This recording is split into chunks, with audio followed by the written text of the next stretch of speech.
All right. Hello again, adventurers, and welcome to another exciting daily vlog. This is Daily Vlog 2025, number 129. And today,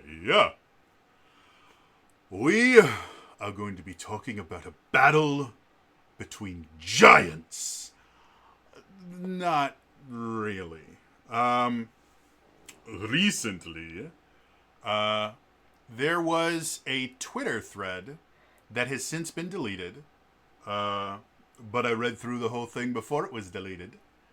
And by recently, I mean yesterday. A Twitter account that shall remain nameless because the purpose of this is not to call out the person that made these tweets and then immediately deleted them. But it is to kind of bring up the idea of just how business works. Because again, in addition to being a game designer and a dungeon master and a game master and all that fun stuff, I actually have a degree in business. Specifically, I have a Bachelor's of Science in Business Marketing Management, which is a combination marketing and project management degree. So, yeah. So, this thread, if you could guess from the title, this thread was basically talking about how Pokemon and Wizards of the Coast once went at it because Wizards of the Coast is the most evil company in the world and has always been the most evil company in the world.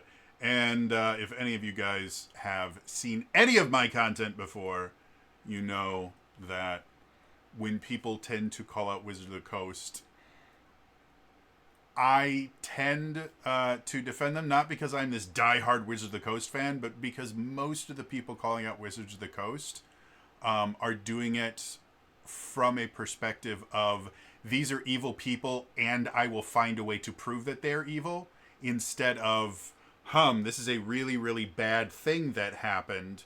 That must mean that this is an evil corporation or something like that. They're arguing from a conclusion. Because of that, a lot of the times, the stuff that they put out there is either just misleading or just outright lies. If you look over my OGL debacle stuff, you'll see that the sheer amount of bold-faced lies that happened from everybody on the side against Wizards of the Coast. Like, it was impressive. It wasn't just like a single lying journalist or, a bad faith employee that was spreading lies or anything. Like, I actually broke down one of the videos where the people actually had a one-on-one conversation, or a three-on-one actually conversation with an actual employee of Wizards of the Coast, and when they didn't get the smoking gun answers that they wanted, they ended the conversation simply so they could make up new questions and then answer them in a way that made the company look bad. Everyone involved was doing everything they could to paint them in a bad light. So, in general, when I see people criticizing Wizards of the Coast, I have a bias just from experience that I'm going to think that they're taking something out of context. Does that mean that Wizards of the Coast is this beautiful, wonderful, amazing company? No, they've done lots of stupid shit, and it's a company. The purpose of a company is to make money, and every so often, people that are involved in a company will decide that making money is more important than being ethical. So I'm not saying that Wizards of the Coast is this perfect, pristine company that's never done anything wrong. They've done lots of stuff wrong. However, I've had conversations with a few of the people that work at Wizards of the Coast, specifically the D&D team. The large majority of the people, specifically on the D&D team, I cannot speak for Magic the Gathering or anything else Wizards of the Coast does. But the large majority of people on the D&D team are hyper passionate about are hyper passionate about Dungeons and Dragons and the community around it. If anyone was to ever accuse Chris Perkins, who's no longer there, but was there for nearly 30 years and was the face of the company for a while. If anyone was to ever accuse Chris Perkins of not caring about the fans, I would slap them in the face. He probably cared more about the fans than anyone in the company. And that's kind of a trend amongst specifically D&D employees. A lot of them started as fans and community members and then effectively got upgraded. However, we're actually not talking about Dungeons & Dragons. We're talking about Magic the Gathering, and specifically how Magic the Gathering actually interacts with Pokemon, the trading card game. So, let's rewind time. It is 1993. There's a brand new game that is taking the world by storm. That game is Magic the Gathering. Magic the Gathering came out in 1993. It is considered the first trading card game. Trading cards had been a thing for decades, but they were exclusively collectibles. Like baseball cards are probably the most well-known trading cards, or they were in the 90s, were by far the most well-known trading cards. And if anyone has, because baseball cards just, I think they're still a thing now, but nobody cares about them. I still have some baseball cards. I used to collect them when I was a kid, in the 90s. Also because I played baseball. I actually had a Ken Griffey Jr. rookie card that I was kind of proud about. It wasn't, like I looked it up one time to see how much it was worth. Like it was worth like $20 or $30. Like I didn't have like a super rare. No, I just had a Ken Griffey Jr. It might not even have been his rookie year. I think it might have been the year after his rookie year, which makes it significantly less valuable. But anyways. So anyway, trading cards before were literally that. They were designed for collecting and trading. Like you would get these baseball card packs, which would come with a piece of gum that tasted like cardboard. Sometimes it'd have a little joke in there as well. And then you get all these random baseball cards. And the way that you completed your collection was you would trade with other people. Well, people at Wizards of the Coast came up with this idea of, well, what if we did that, but we attached a game to it, where instead of the value of the card being how much you felt, to most people, the value of any card was how much you liked the player on it, or how hard it was to get that particular card to complete your collection or things like that. Well, what if, we actually had it as part of the game, and so cards that were more powerful would be more valuable, and people would trade and things like that in order to build better decks and have this really cool game. And so Magic the Gathering was born. It's the first trading card game. It is, I believe right now, it still holds the Guinness World Record for the most complicated game in existence, because Magic the Gathering has been around since 1993. So again, it's 30 years old, and every year or a couple times a year, I don't know how often they put out new sets. They release a new set, and each new set has at least one new rule. Most of them have a few new rules. So yeah, multiply that over 30 years, and you've got a very complex card game. And it was not a simple card game when it came out. Fast forward a few years, and the Pokemon craze starts overrunning the planet. And Nintendo, in their genius, decides that they're going to capitalize on the craze with a bunch of different things. They're going to have an anime. The video games are already a huge hit. There's an anime. There's toys. There's all these other things. And one of the things they decided they wanted to make was a trading card game. But Nintendo is a Japanese-based company. The card game was created in Japan, and Nintendo in the 90s didn't technically have a huge presence in the US. In the 90s, they still weren't even releasing all of their games in the US. The US never got Pokemon Green. And for anyone that didn't know that there was a Pokemon Green, yeah, in Japan, it wasn't Pokemon Red and Blue, it was Pokemon Red and Green. And then when they localized it for the American market, they made quite a few different changes, and it went from Pokemon Red and Green to Pokemon Red and Blue. It's one of the reasons why we had Pokemon Emerald when Ruby and Sapphire came out, as kind of a nod. That and the fact that the 3 starters are always red, blue, and green, or fire, water, and grass. I digress. So, because Nintendo did not have a huge presence specifically in manufacturing in the US, they decided to outsource the translation and printing of the cards to a different company. And they needed to find a company that had experience in this. And so they went to the most knowledgeable company in the world at the time for trading card games, which was Wizards of the Coast. So for anyone who doesn't know, the first few sets of Pokemon the trading card game were actually printed and distributed by Wizards of the Coast. And if you do have cards from back then, or boxes from that then, you will probably find somewhere on there the Wizards logo, because again, they were the ones that were making it. So that's your little bit of history.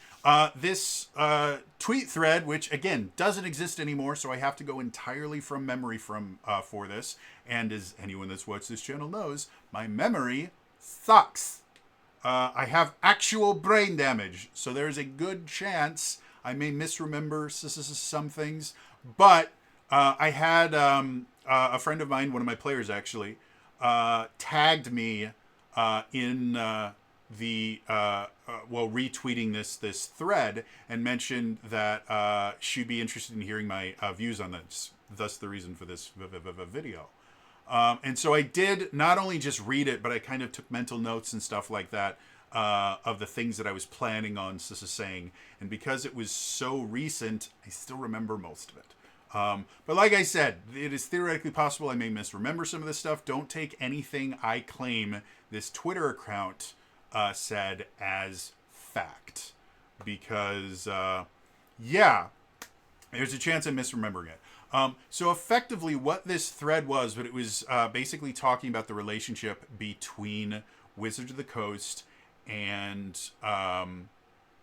Nintendo, specifically about Pokemon the trading card game. And one of the things that they claim was that they've actually talked to former Wizards of the Coast employees that claim that they had knowledge of this. Now, they don't actually explain who these people are. They just say a former Wizard of the Coast employee. Thank you, phone. Deal with that in a second. They just say a former Wizard of the Coast employee. And as we have seen already, during the OGL debacle, there was quite a few different YouTubers that say, no, I am talking to an actual Wizard of the Coast employee that I have confirmed works for Wizards of the Coast. And it was complete lies. There is nothing that this person said that was in any way, shape, or form true. And that was someone that was currently working on the D&D team, and it had been confirmed theoretically. This, according to this person, this Twitter account, they just label them as a former Wizards of the Coast employee. So theoretically, they might have been an employee in the 90s working on the Magic the Gathering to the team. Or they might have been on the Dungeons & Dragons team. They might have been in marketing. They might have been in HR. We have no idea who this person was. We also don't know that they were working for Wizards of the Coast in the 90s. They're just labeled as a former WOTC employee. So theoretically, this might be firsthand knowledge. My guess, and this is entirely a guess based on my understanding of business and what we have seen from quote-unquote WOTC employees before that have painted WOTC in a bad light. I'm thinking this is a person that is not particularly fond of Wizards of the Coast. They probably worked in some capacity for them, but they either have no direct knowledge of this or they are strategically leaking information that paints Wizards in a bad light. Because the stuff that they talk about here just doesn't make sense from a business standpoint, especially when we look at what was happening to Wizards of the Coast in the 90s. So anyway, the tweet thread continues to talk about the relationship between Magic the Gathering and Pokemon the trading card game. Part of the distribution agreement, according to this post from Nintendo, was Wizards of the Coast was only allowed to translate and print the cards. That's all they were allowed to do. They were not allowed to make their own cards. They weren't allowed to make any changes. They were just a distributor.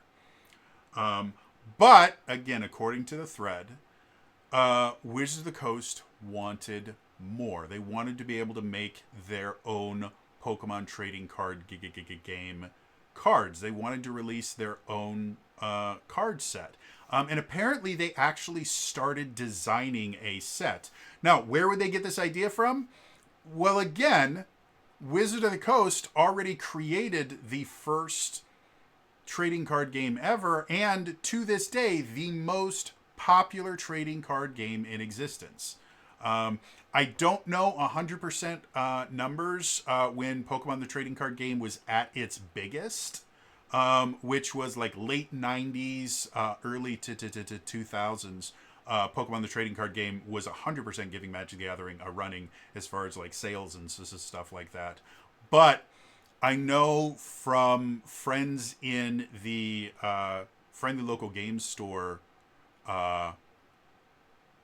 business that Magic, since the 90s, has been the backbone of trading or of friendly local game stores. Like, you can sell D&D and Pathfinder and whatever else you want to sell, but that doesn't keep the doors open. Magic the Gathering was. So it's theoretically possible that Pokemon toppled Magic for a little while. It is no longer. In any way, shape, or form. Magic is significantly more profitable than Pokemon the trading card game is. Mostly because Pokemon has focused on so many other things.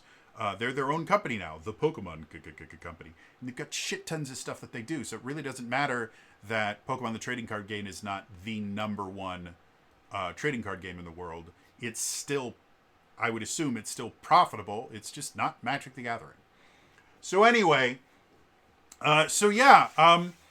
according to this thread, Magic has approached Nintendo after already starting to design their own set, wanting to effectively make Pokemon the trading card game more complex.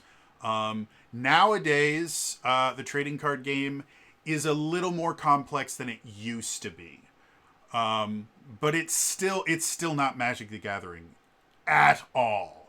Like your deck makeups, like building a deck in Pokemon is significantly more simple than building a competitive Magic deck. Especially if you're doing something like Constructed, where the rules are remarkably free as far as what things that you can put into the deck. And again, a lot of that has to do with the fact that Magic is a significantly more complex game. So, again, according to this thread... they had approached Wizards of the Coast with the idea that, hey, if you let us make a new set, we'll introduce all these new mechanics that'll actually make it a competitive game. Because especially if you look at really, really early Pokemon to trading card game sets, they were simplistic enough that you had a few cards that were just instant win cards.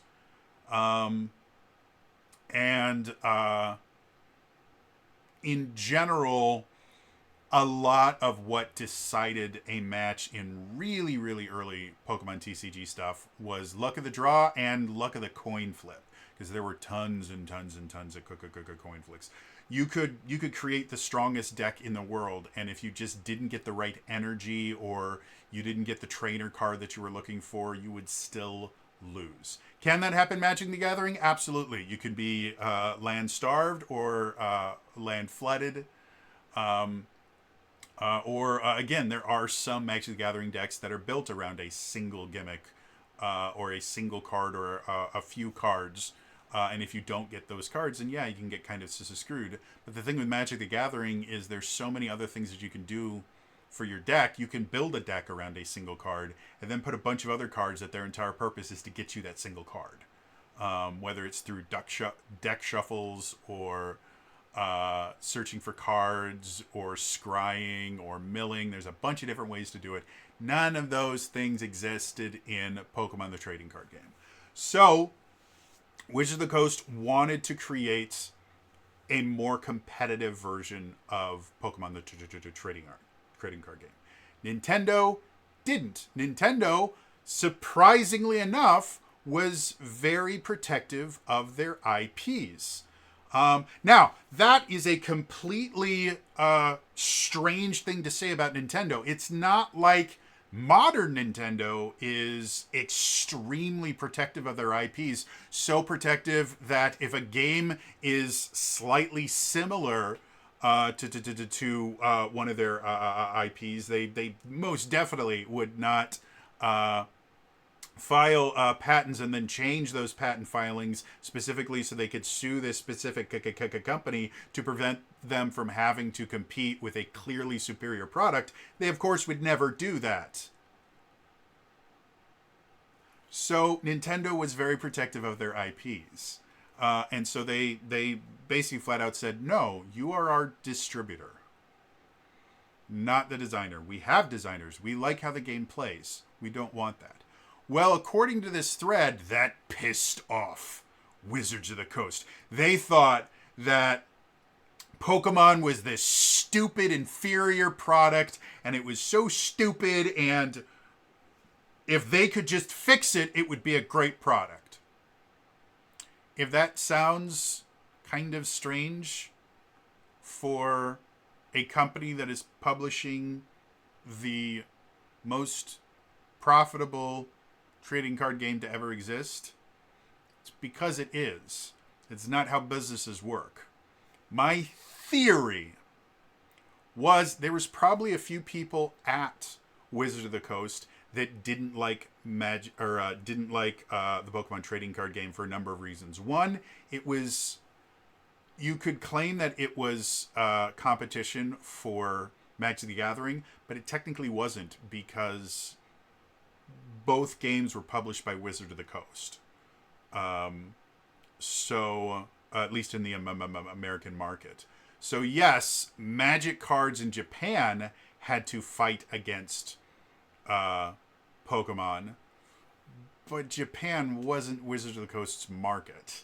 It was the US, and Wizards of the Coast made money off of every Pokemon card that was sold.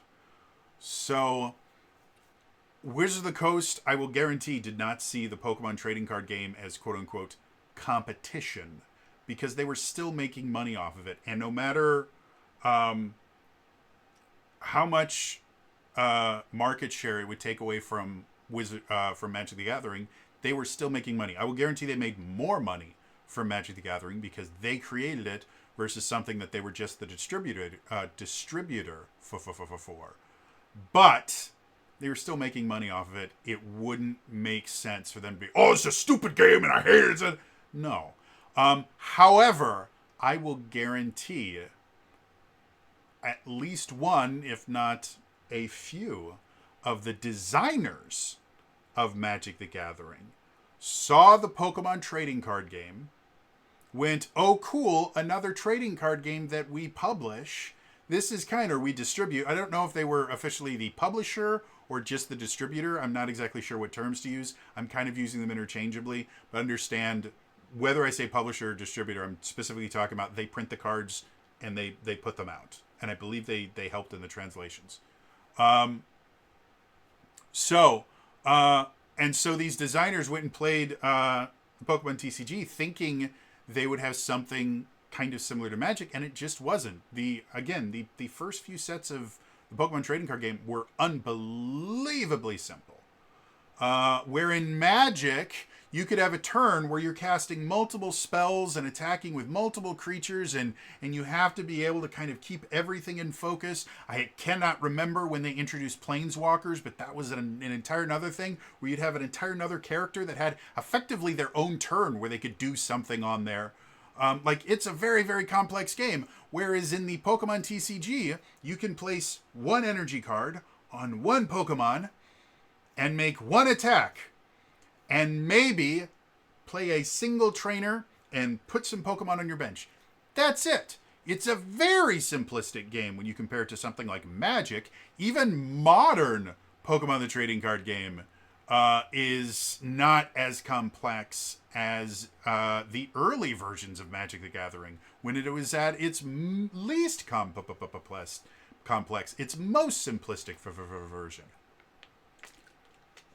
So I'm guessing this insider source either was one of the designers that kind of looked down on Pokemon because more people were talking about Pokemon, probably at Wizards of the Coast as well. Like, that's another thing that people don't quite understand is at companies, even if it's a direct competitor or something like that, like, people talk about new stuff. And this is my theory. Again, this has no basis in fact whatsoever. This is just my theory because I've seen stuff like this happen before. The person that was talking to, or that this particular Twitter account was getting their information from, was either a former designer that was butthurt about Pokemon being more popular for a while, or got their information from that source, either directly or indirectly. I will guarantee there are still people at Wizards of the Coast that talk about what happened during Pokemon. So it's theoretically possible that this was someone that worked at Wizards of the Coast, maybe only for the past 5 or 6 years, but long enough to be considered a solid Wizards of the Coast employee.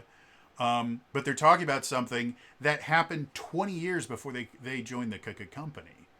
And they're just speaking from, oh, this is what I heard at work from blah, blah, blah, blah, blah. Like I said, it's also theoretically possible that it was someone that was there. But again, the way that it is described by this particular person, bare minimum, the Twitter account is taking some liberties to paint Wizards of the Coast in a bad light, because it's a dumb way to run a company if you are actively sabotaging your own products. That's just kind of dumb. So what eventually happens, according to this Twitter thread, is the honeymoon period fades. Nintendo decides that they want to have even more control. And again, they're Nintendo. In Japan, Nintendo has a ton of authority in Japan. They really, really do. Because they're one of the largest employers in the country, because they're such a massive, massive country. Oh, another fun fact. For anyone that doesn't know, the Nintendo company actually started in, I think it was the early 1900s or late 1800s, as a playing card company. So the idea of Nintendo making a trading card game is not that far-fetched. They've only been a video game manufacturer for a relatively short period of their actual tenure as a company. So something I always find interesting. So the relationship sours. They lose the distribution rights to Pokemon, the trading card game. And this is where the thread starts blaming Magic the Gathering for actively sabotaging Pokemon. They were intentionally misprinting the things. They claimed that up to 50% of the cards were unplayable because of problems with them. And they were just trying to do everything they could to destroy Pokemon. And again, it doesn't make sense. And this is not from a business perspective. This is from a project management perspective. I've mentioned this in a couple other videos. Project management, the actual project management title and the study of project management is almost exclusively focused on production. when I was taking my project management courses, we spent so much time talking about factories and things like that, and production, as opposed to literally anything else that you might think about in project management. Or we're going to design a new cup, and we're gonna that's our new product. No, project management is a lot of just production focused. And one of the things that I got to learn about is the idea of batches when you're talking about production. If anyone is unaware of how factories work in general, the vast majority of factories do not make a single item. There are quite a few factories who the entire purpose of the factory is we make this one thing, like a pencil factory or like a crayon factory or something like that. We make crayons. It's all we make.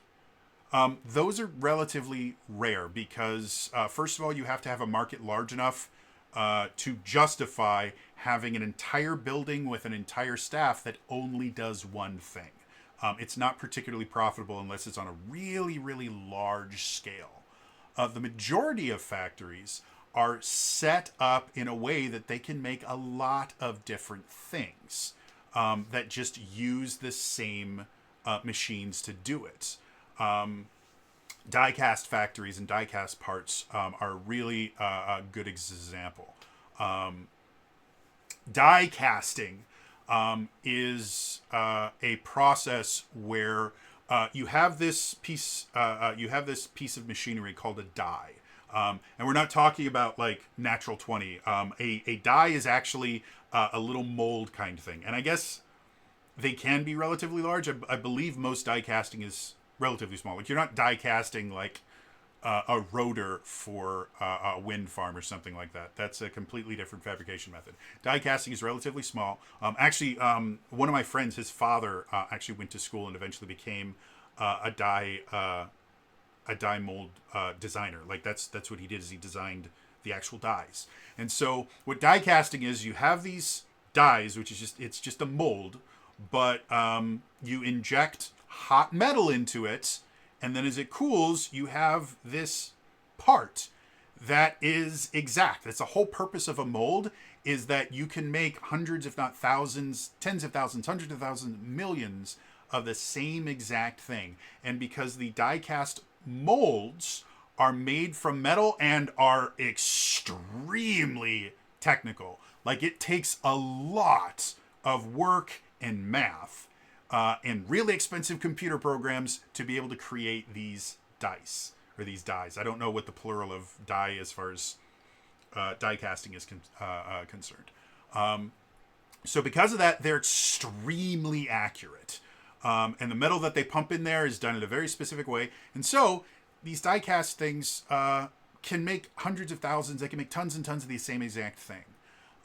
However, the process of going from one thing that they're making to another is relatively extensive, because despite the fact you have this mold that creates this thing, the mold is still going to have seams on it. There's still going to be places where the object has to be trimmed and shaved and other things like that to make it work the way it's designed to work. And so because of that, these die-cast factories are actually modular.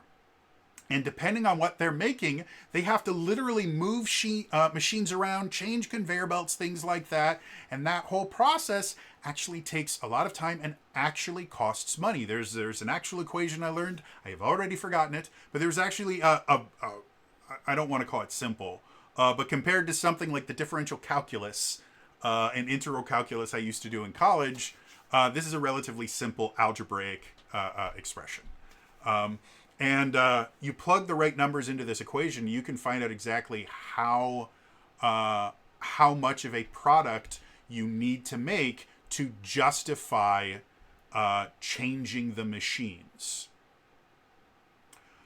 And that's why they have things like limited or minimum batch numbers, because that's the smallest amount that it's actually worth changing them over. Changing all of your machines over, losing thousands of dollars of profit because you're not making anything just to make like 3 items is a massive waste of time, and it will actually destroy a business. So getting back to Magic, printing presses and things like that, printing companies work on a similar model, where they create their stuff, where you talk about books, playing cards, whatever. They make them in a similar process where you have this large factory and you have all of these individual groups of machines that their entire job is to make one specific thing. And you'll have an entire group that's just designed to make the cards themselves. Because actually, getting the card stock to what it's supposed to be, I would assume it works like most other places where they print them on either like a 9-up sheet and then cut them later. And then you have, a machine that actually prints the cards, and you have a machine that cuts the cards, and you have a machine that sorts the cards, and all these other things. Each one of these machines, in order for it to work the way it's supposed to, has to be programmed to a very specific setting. And any time you change something, it requires turning everything off. Because just because you're changing what you're printing on the cards, let's say, just because you're changing that thing doesn't mean that, you're changing that, but that doesn't mean that we have to stop boxing the cards that have already been printed. What actually does, because all of these things are designed to work in tandem with each other. Because anytime a product is just sitting somewhere, not being turned into something that they can sell, they're losing money. So everything is designed down to, depending on the factory that you're working in, everything is designed down to a sometimes down to the second, sometimes down to the fraction of a second, as far as when something is finished and when something goes into the next thing. And again, a lot of the times the thing that's going to kind of decide how closely each step of the product is created is whether or not the product is going directly into another machine, or if you have to use a human to do that. So the idea that Magic the Gathering just started misprinting cards and things like that, that would actively take them going in and changing files and changing how things work. Even something as simple as, all we're going to do is we're going to change, this from a C to an H, and now it's a misprint and it's completely useless. That actually changes a massive amount of things, because printing a C in that particular spot uses a different combination of ink than printing an H there would. And so because of that, by changing that one little thing, not only do you have to actually change the machine that's doing it, it changes the upkeep of the machine. Because depending on what inks it's using more of, you're going to have to change when you change your ink cartridges. And these things are not like Magic the Gathering cards and stuff like that. They are, I would assume, are laser printed. So they use a powdered ink called toner. And anyone that's ever used a laser printer, toner cartridges are massive and they last for forever. And that is true. You don't have to worry about water in the cartridges, because regular like inkjet printers, they actually use a water-based ink. So part of the ink is taken up by water space. And then when it's printed, you have to use just enough water so that it gets on there and then it dries and all these other things. So I would assume, I have no knowledge of this, I would assume though that they're laser printed. And so most people are like, well, you're talking about fractions of a percentage of, we're talking about such a tiny amount. Yes, but when you're printing hundreds of thousands of cards, something that's this tiny little change turns into really, really massive differences. So if they were intentionally trying to sabotage by misprinting cards, they were literally costing themselves hundreds of thousands of dollars. I just don't see that being a thing. Because again, even if there was somebody relatively high up at the company that just had this vendetta against Pokemon, thank you, phone, that just had this vendetta against Pokemon, they would have had to answer to literally everybody else in the company when the company goes, wait a minute, why are our costs for ink skyrocketing? What's going on here? Why are all these things changing? Because the thing about maintenance and replacing of renewable, or not renewable, but usable resources, things like ink and that, is they figure out how much they're printing. Like before they do a job, they'll know exactly how much they need, and they will order for that specific job. When the things that they use don't match up to the orders that they made, they can get around that. They can order things, and if you have a good product manager, they'll be able to order the supplies that they need long before they're actually needed, but it will show up on your P&L reports, and it will show up on your inventory that, wait a minute, why are we using twice as much black ink as we're supposed to for this particular print run? That doesn't make sense. Either the machines are broken or something is wrong. So the idea that somehow they were intentionally sabotaging Pokemon doesn't hold water. It never would have happened.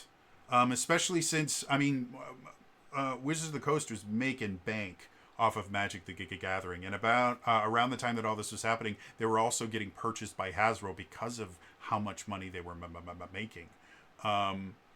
Neither of those situations describe a company that's just going to forget about what they're doing. Like, it's just, there's no possible way they were going through a buyout and no one was looking at profitability. This is not a thing. So that claim, I'm going to call BS on it. I'm not saying that the person that posted the thread is completely lying. Again, my guess is a disgruntled employee is feeding them misinformation. Is my guess. I have nothing to back this up. This is entirely my opinion. Legalese. So they also start talking about how once Magic the Gathering or Wizards of the Coast lost the distribution rights, they started just flooding the market, just giving away these cards. And again, part of that, they said, yeah, and they were making them so cheap, and they weren't. There is a possibility that they lowered their quality control, and so there might have been more mistakes, more natural mistakes coming out because they weren't using as much quality control, because quality control in and of itself costs money. So they might have reduced the quality control. They couldn't have done it really. They couldn't have done a lot of reduction in quality control because, again, all that stuff is budgeted. If you start seeing this huge surplus where your quality control is just not getting paid, again, especially during the period of them getting bought out and then their first few years being owned by Hasbro,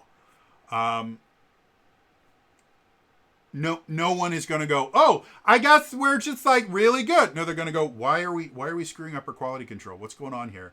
It doesn't make sense. And again, higher ups intentionally sabotaging a product that theoretically they could make money off of. It's not something that's happening. It's just not something that's happening. In my opinion. So I think it is possible that they lowered their quality control. They're like, you know what? If we're not going to be distributing this anymore, I don't care how good the cards look.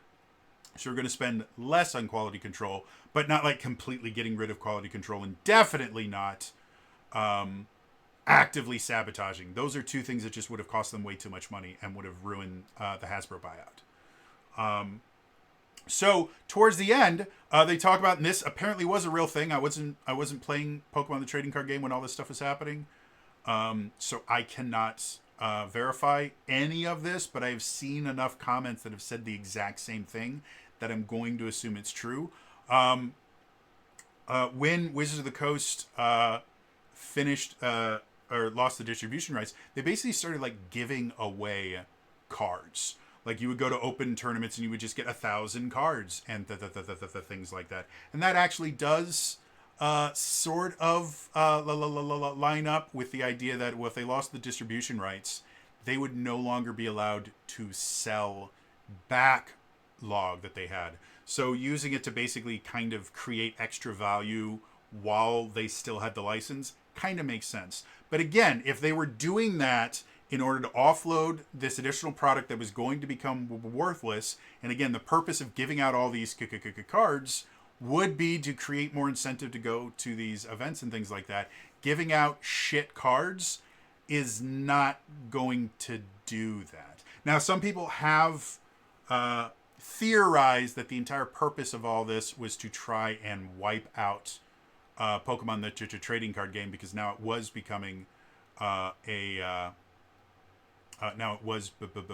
becoming a direct competitor. They thought if they like flooded the market, that it would devalue the quality of the product. And from a modern standpoint, where all of these cards have an intrinsic value, that does make sense. However, we're talking about the 90s. Card reselling was a thing, but it was in its very, very early stage. And here's a fun fact. You want to know where the prices for a lot of these cards came from? Like the starting point for how much you were going to pay for them? There were magazines that came out that had suggested card values in them, which were based entirely off of marketing. This was not like the market, nowadays, the value of cards is basically based on what people are willing to pay for them. And there are quite a few different exposés that have gone into how trading card markets, specifically the collectible aspect of it, not so much the people that are actually playing trading card games, but the people that are trying to get really, really rare mint condition graded cards, how that market in and of itself is massively manipulated by large corporations and things like that to make the card, to overinflate the cost of the cards. Same is true about collector video games and stuff like that. The collectibles market in general is subject to massive overvaluation. But the actual, going into your friendly local game store and buying singles of Magic cards is not going to be based on something that large collecting groups are going to be able to modify. No, it's going to be based on, okay, how much can our store get for this card? And most of the places that you go now to see how much a card is worth is actually based off of how much they're actually selling for in local card shops and things like that. That wasn't how it worked in the 90s. The way that people figured out how valuable cards were, when they were told how valuable they were by certain magazines who were paid by the company that made the cards to put these particular prices on them. So the idea that they were trying to flood the market to make the cards less valuable, that wasn't a thing in the 90s. Or not the way that we view it now. That's not how things worked. So again, my theory was they had all this product that was valuable now, but in a few months wouldn't be worth the paper it was printed on, because legally they were no longer allowed to make money off of it because they no longer had the distribution rights. So they started, quote unquote, flooding the market because, well, if we put these big incentives on these tournaments and the things like that, then people will go crazy trying to buy these cards because they're going to be able to get all of these cards that they don't realize. Oh, and technically in the secondary market, they still have value. It's just the primary market where they no longer have any value because, again, Wizards of the Coast is legally not allowed to sell them anymore. And again, it's much more complex than that. It depends on the distribution contract. It's very, very possible that they might have been able to sell older booster packs and the things like that until they ran out of them. I do not know. Again, it's entirely based on the distribution agreement. But this is the thing that makes sense from a business perspective from the practices at the time, which, again, I had to study in college. By the way, I wasn't in college in the 90s. I was a child in the 90s. I went to college the first time I went in early or the mid-noughties. And then the second time was in the mid-2010s. So I still learned about how businesses worked in the 90s because a lot of the books that I was studying were written in the 90s and early 2000s. So they were written about how the markets worked at the time. Anyway, so the story doesn't end there. What effectively happened, and this is what's claimed in the Twitter thread, which this one I think might be slightly more accurate than some of the other claims that they made. They claimed that one of the reasons why the distribution agreement stopped was Nintendo was expecting to be able to get some of the industry knowledge from Wizards of the Coast to be able to make their card game better. And Wizards of the Coast wasn't willing to share that knowledge with them. It was only willing to design the cards itself and then sell the cards. Which that in and of itself is kind of a differentiation without an actual effect. Like, yes, I mean, technically, if they're not actively giving over trade secrets to Nintendo, it's technically less value. But Nintendo still owns the Pokemon trading card game. They simply have a distribution right to it. And if they did sign an agreement that allowed them to design cards, Nintendo still owned the license. Nintendo would have still made money off of it. And because they owned the license, they would still be able to use those cards, especially when those cards got brought back over to Japan, because there was never going to be a situation where Wizards of the Coast would design a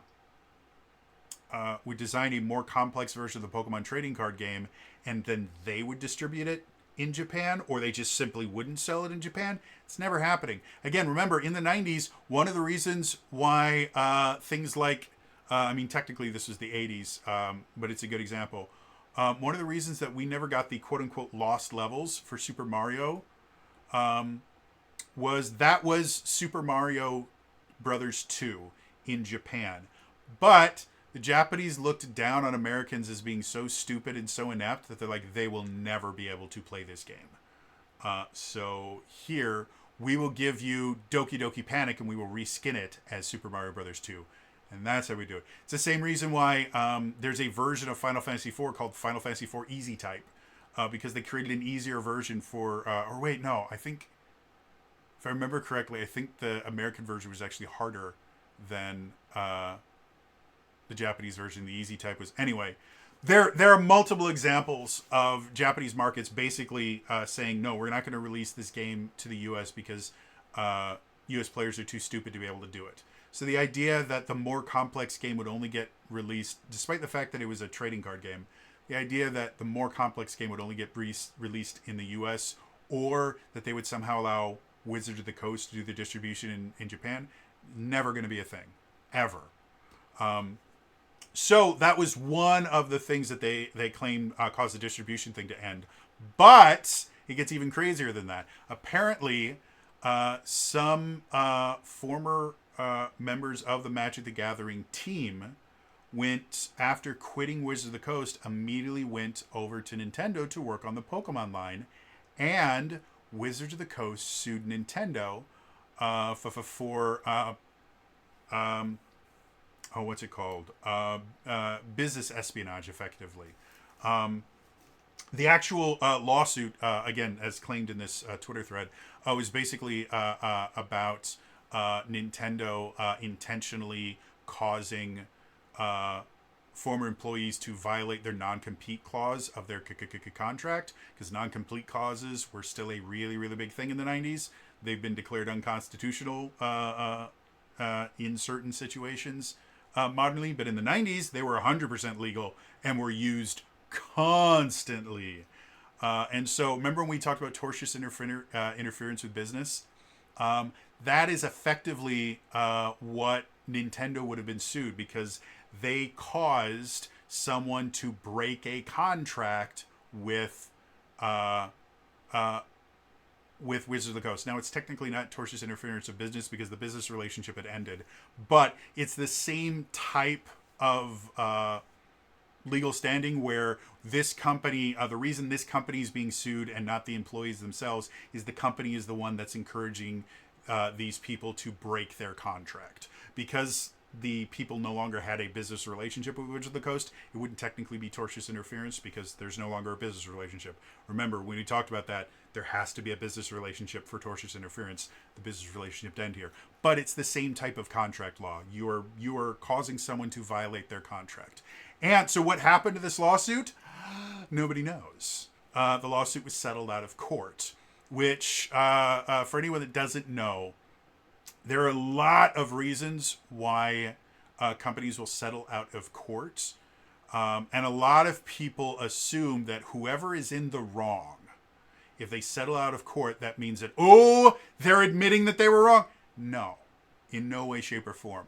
A lot of times the reason things are settled out of court, one, it prevents creating precedent, which can come back and bite both companies in the ass later on.